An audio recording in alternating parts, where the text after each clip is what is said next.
Hello my crafty friends, it's Beverleigh here over at Crafting Chaos. Just to show you how the file came out, I'm doing the video now of the drawing the file that I created with the bespoke fill function. I'm going to be using the universal pen holder today, and I'm using the holder. I've inserted one of my, it's a Sharpie fine liner with a little bit of tape taped onto the pen in the positions as suggested on the literature that came with the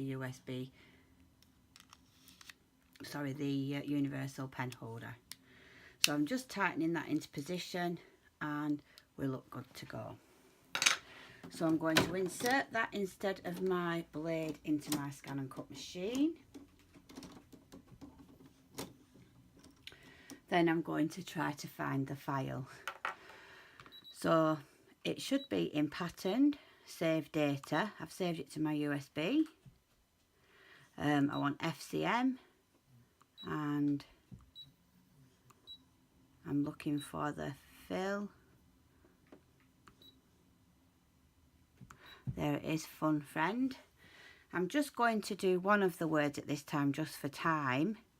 So I'm going to say OK first of all, and then I'm going to put that in the bin and that in the bin, and then I'm going to temporarily select all and group just while I move it in my thing on my desktop on the mat.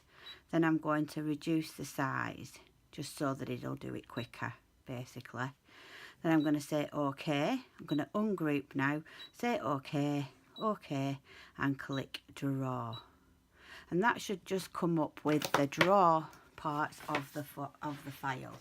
So now I'm going to load in my mat and click draw.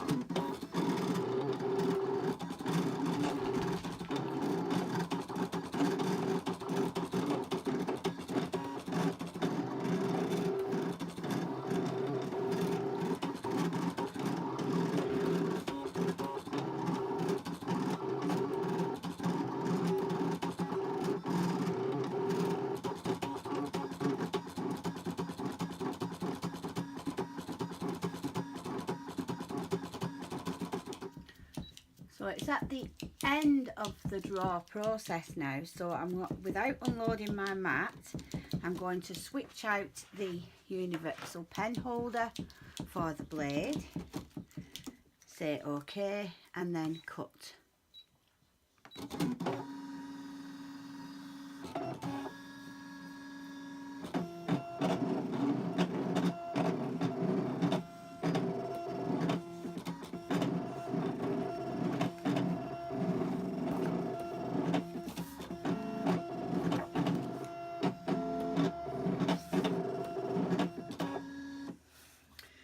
And I'll just unload them now to let you see what the letters look like now that they're done.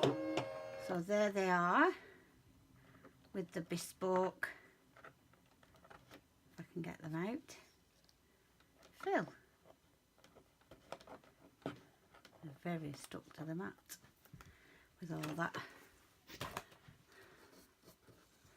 So now you can see, and like I've said, you could use different patterns to get different effects. Alright, if you've liked it, don't forget to like, share and subscribe, and thanks for watching.